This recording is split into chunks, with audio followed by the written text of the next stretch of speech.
5.3, guys, we're talking about trig functions of any angles. I want you to notice these two pictures. They are the exact same thing, but now we're just talking about angles, and we're going to talk about them in regards to x and y values. If you look at this triangle over here on the right, the way that it's written, do you guys see that this is one of the legs right here, and the x value is how far you go left and right from the origin. This is one of the legs right here. The y value is how far you go up and down. So R is the same as what if we were talking about just a right triangle? What's the side across from the right angle? The hypotenuse, all right? If we were trying to find sides of a triangle that was a right triangle, you would use a squared plus b squared equals c squared. Agreed? Well, in this case, we're using that same theorem, the Pythagorean theorem, but we're using different letters. Our legs are going to be x and y. So x squared plus y squared equals what squared? R squared. Good, r squared. Something you need to understand is r is always going to be positive. If we add two numbers together that are squared and then take the square root, r is always going to be positive. So, you are given x and y. You can find the sine, cosine, and tangent. You don't need a picture. You are going to do problems to where you're going to determine what the x value is, what the y value is, what the r value is, and then you can do all 6 of the trig functions. You guys need to know these ratios. Sine is y over r. Cosine is x over r. Tangent is y over x. All right, this next slide is super important. Right here, you guys need to know these 6 trig functions. If you know the first 3, then you're going to know the second 3. Because sine and cosecant are reciprocals of each other. So if sine is the y value over r, then when you flip it, the cosecant, it's r over y.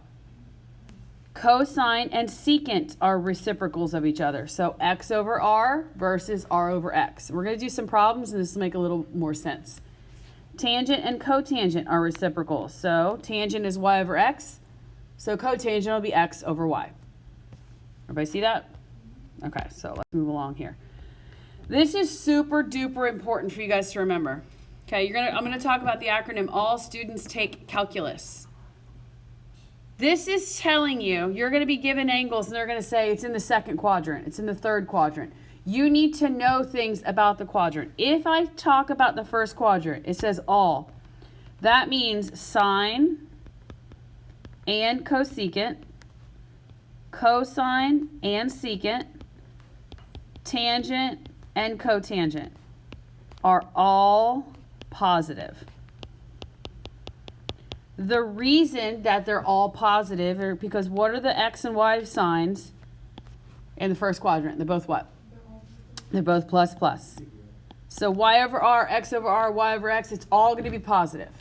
In the second quadrant, the only thing that's positive is sine and cosecant. Everything else is going to be negative.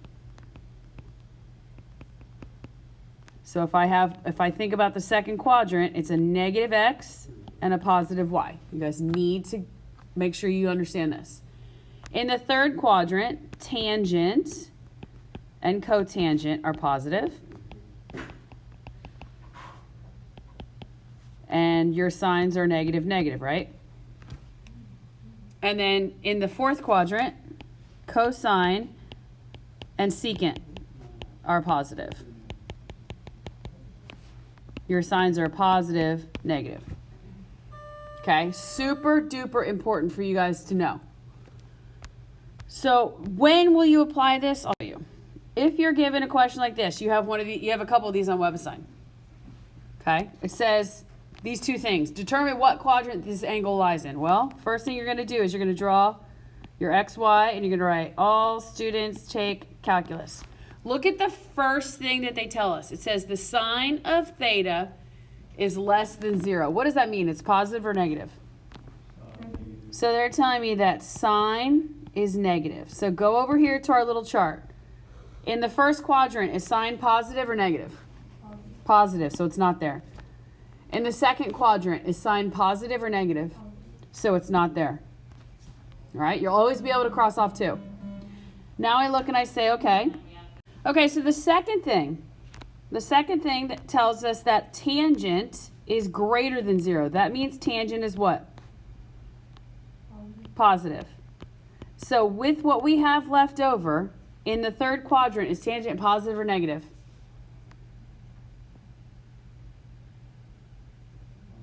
Look at your little chart. It's positive. In the fourth quadrant, is tangent positive or negative? Negative. So where does this angle lie? In what quadrant? What quadrant is that? It's quadrant 3. The first thing that it tells you, the first piece of information, you'll cross off 2 things. The second piece of information, you'll cross off 1, and what's left over is where the angle lies. So again, let's look at this. Got to think a little bit. All students take calculus.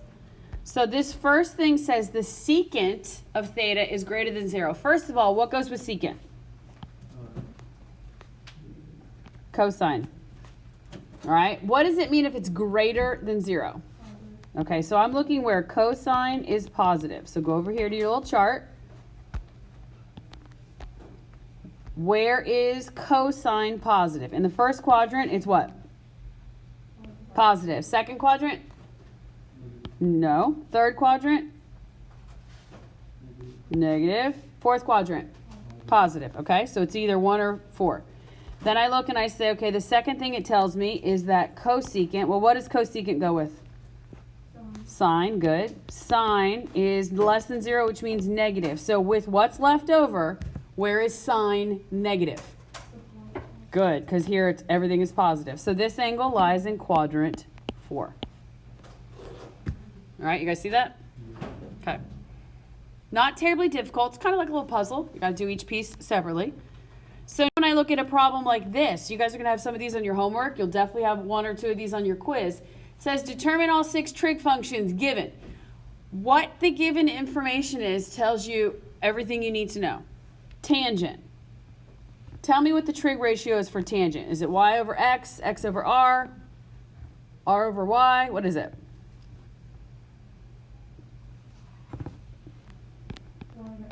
It's y over x. So they are giving you 2 of the 3 values. They're giving me y is 5 and x is 3. Do you guys know which one the negative goes with? You can't just assume it goes with the top one. Can't just assume it. We're gonna have to be like, huh. What does the second piece of information tell me? The angle is in quadrant 4, right? So it's over here somewhere. What is the sine of x and the sine of y, plus or minus, in quadrant 4? X is positive and y is what? Negative. So where does the negative sign go? With the y. You guys see how I just figured that out? Because of where the angle is, you should be able to tell, oh, which piece is positive and which is negative. Now, if I have a triangle that's drawn like this, I know that this is my r. That's what I'm looking for. What's that tiny little theorem we're going to use? 3 squared plus negative 5 squared equals what? R squared. So 9 plus 25 equals r squared.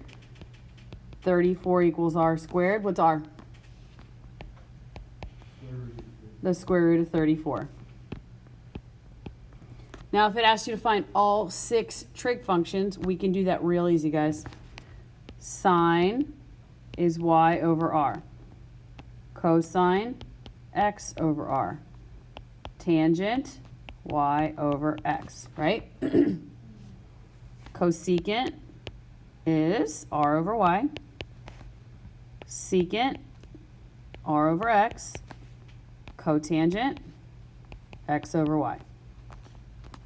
Use this little information that you just figured out, and you can do all of the trig functions. Y over r gives me negative 5 over the square root of 34. Can I leave it like that? No. You'd have to rationalize. This would be negative 5 root 34 over 34. Cosine is x over r, so it'd be 3 over root 34. Can I leave it like that? Nope. So 3 root 34 over 34. Tangent is y over x. Tangent's y over x. What would it be? Negative 5, perfect. Negative 5 over 3. All right, now let's do our reciprocals. R over y, our cosecant is r over y. So root 34 over negative 5. Secant, r over x. Root 34 over 3, right? What's my cotangent? Perfect, 3 over negative 5. So once you guys find out what x, y, and r, the values are, then it's really easy to just fill everything in. Super easy. Look at the next one, okay? Secant. Well, wait, let's think about what is secant. This is negative 2 over 1. So they told me two things. What is secant? What's the little ratio for secant? What is it? R over x. Okay, so x equals y equals r equals. So I know that r is 2 and I know that x is 1. How do I know for sure that the negative goes with the 1?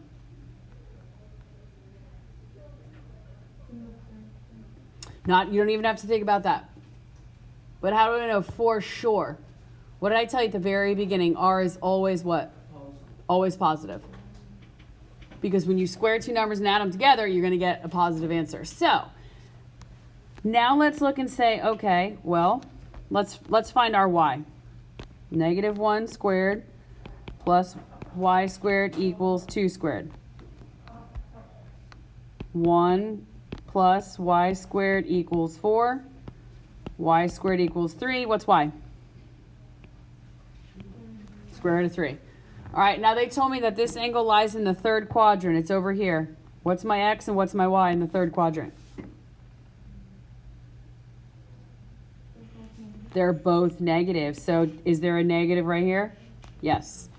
Very important, guys, that you find out where the angle lies, because if you didn't put a negative sign on that y, then your trig functions are going to be wrong.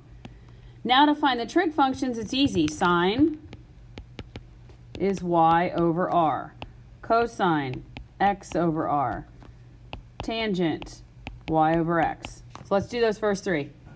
The sine is y over r, so negative root 3 over 2. Agreed? Cosine, x over r, so negative 1 over 2. Tangent, y over x, negative root 3 over 1. Agreed? All right, let's do the reciprocals then. Cosecant is going to be r over y. Secant is going to be r over x. And cotangent is going to be x over y. So this is 2 over negative root 3. Can I leave it like that? No, so just rationalize. So 2 root 3 over 3 with a negative. This is negative 2 over 1. Is that all right? Yes. This is negative 1. Whoops, should be negative 1 over negative root 3. Is that okay? Rationalize. It would be root 3 over 3. It's positive because the negative divided by a negative is a positive. All right? It's super important that you guys practice this tonight. Super duper important. Okay, I'll upload this video later, I promise. Quadrant angles.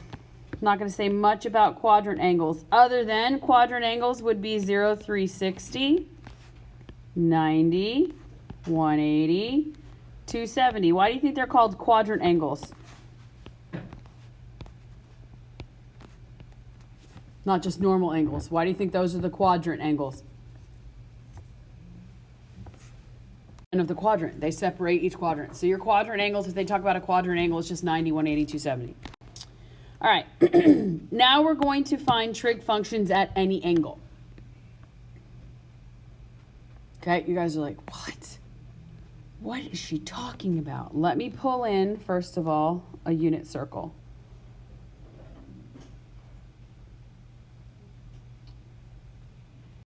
All right. They want to know the cosine of 135. Well, remind me, guys, what is cosine? Cosine's what?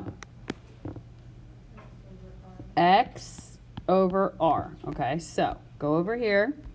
Where is 135? You guys agree with me? That's 135? So I have an X value of negative root 2 over 2. A Y value of positive root 2 over 2. So I have to find R. Now, before you guys are like, oh my gosh, this is so hard. It's really not. Watch. If I have negative root 2 over 2 squared plus positive root 2 over 2 squared equals R squared. Remember, this 2 goes to the top and to the bottom, right? What's the square root of 2 times the square root of 2?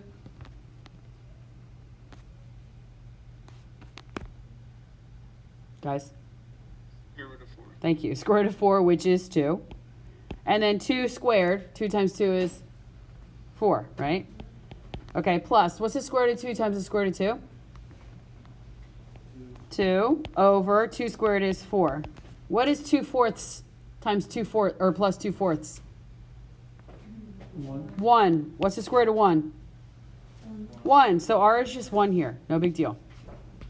So cosine is X over R. So I'm going to take my X value, negative root 2 over 2, I'm going to put it over 1.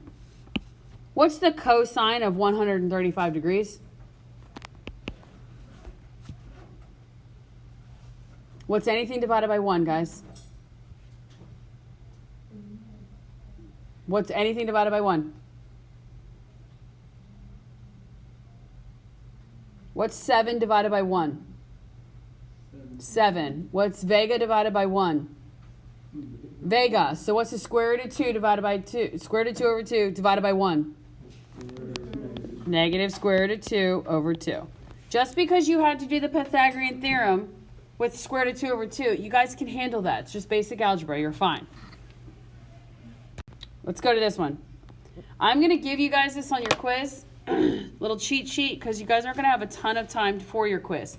But when we talk about reference angles, okay, reference angles, there's little rules. The first thing you need to remember is that reference angles are acute and positive. So if I give you what this says right here, if I give you an angle and it's in the first quadrant, whatever value I give you is the reference angle, because a reference angle is drawn from the terminating side, which is right here, down to the x-axis. So if I give you an angle is 30 degrees and I say, what's the reference angle? You would tell me it's 30 degrees. If the angle is in quadrant 2, you take 180 minus the angle.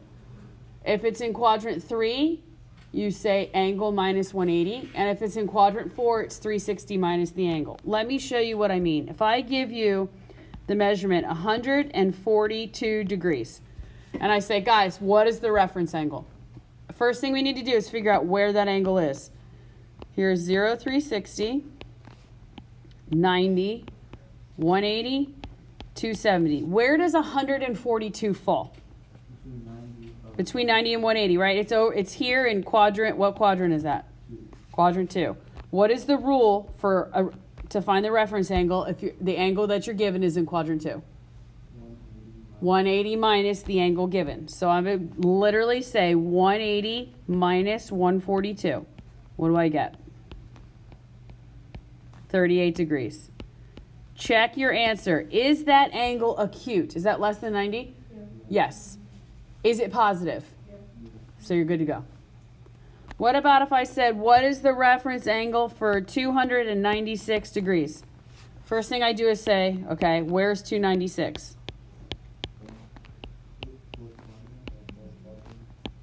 It's over here, right? What's the rule for a fourth quadrant? So you would say 360 minus 296 and get what?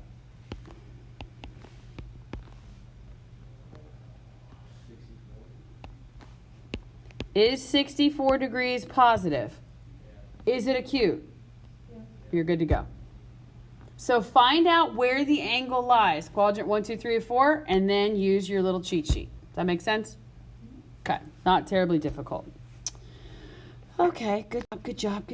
All right, so if I'm trying to find the reference angle for these two, I shouldn't talk about radians. How do I do this?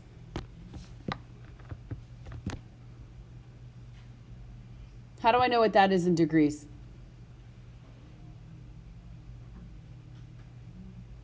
Do we know how to change the degrees, guys?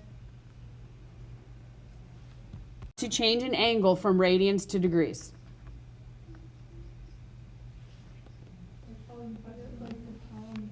Pi on the bottom, thank you. 180 on the top.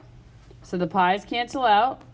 3 goes into 3 once. 3 goes into 180 60 times. So 5 times 60, this is 300 degrees. What quadrant is 300 degrees? The fourth quadrant. What's the rule for the fourth quadrant? 360 minus 300. What's my measurement? 60 degrees. Why would I say that's not the correct answer?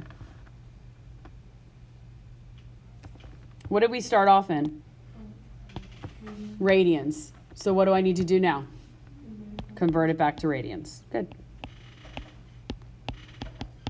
So this is 3, this is 1. So your reference angle is pi over 3.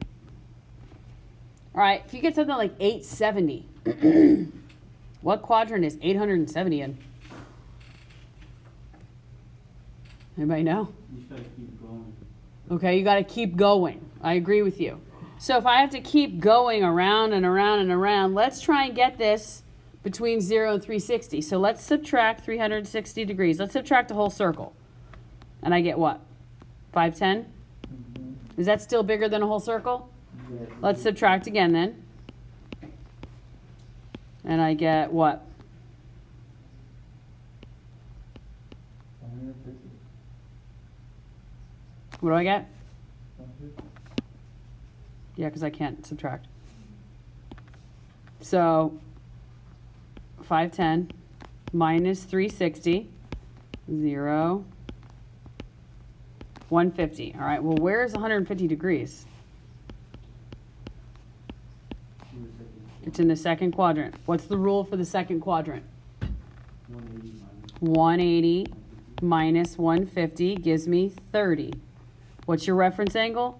30 degrees. Is that positive? Yeah. Is it acute? There you go. Reference angles are not hard. It takes 2 seconds. We'll come back to this after our quiz. We'll do this on Friday. But if I asked you guys to find this reference angle, I'm not asking you about the trig function. If I just asked you to find this reference angle, first of all, do you have any idea where negative pi over 4 is? Negative's just the direction, so instead of going up, you're going to go down. But change this to degrees first. So I have pi 180. My pi's will cancel out. This gives me negative 45 degrees. Still, where is negative 45 degrees on a circle? If it was more than a circle, we kept subtracting 180, right? This is less than a circle. 360. This is less than a circle, so what do you think we should do? Yeah, if I add 360 here, what's negative 45 and a positive 360?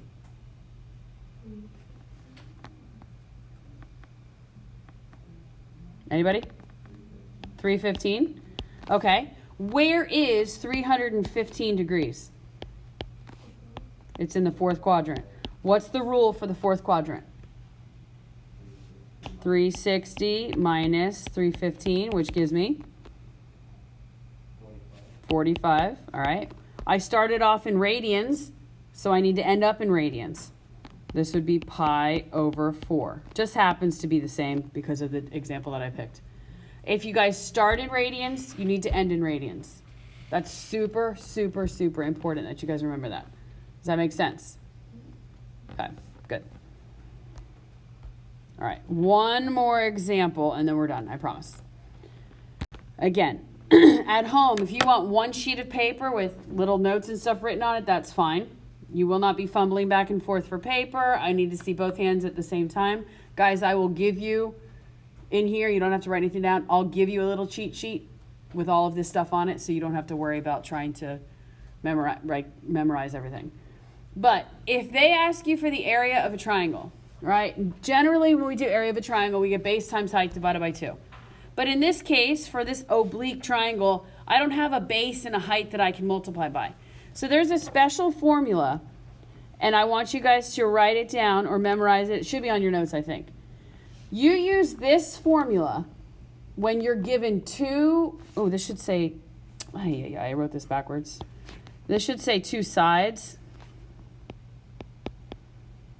and the included angle. I wrote that this morning and I wrote it backwards. Given 2 sides and the included angle. Do you see here that they gave you 10 centimeters and they gave you 3 centimeters? Everybody see that? And do you notice where 120 is? Where is it? Is it on the outside of those 2 sides or is it in between? It's in between. That means that's the included angle. So if they give you 2 sides and an included angle, the way that you find the area is you say area equals 10 times 3 or 3 times 10. It doesn't matter. You take the 2 sides, you multiply them together, and you multiply it by the sine of the angle that's in the middle. And then divide that by 2. So a word problem might say, given a triangle with lengths of 20 and 25 and the included angle of 130, you just plug it into this formula. In your calculator, do 10. If you want to do it all at one time, then you have to put a big parenthesis around the top and then divide it by 3. If I were you, I would do 10 times 3 times the sine of 120, hit enter, then hit divided by 2. But what do you guys get?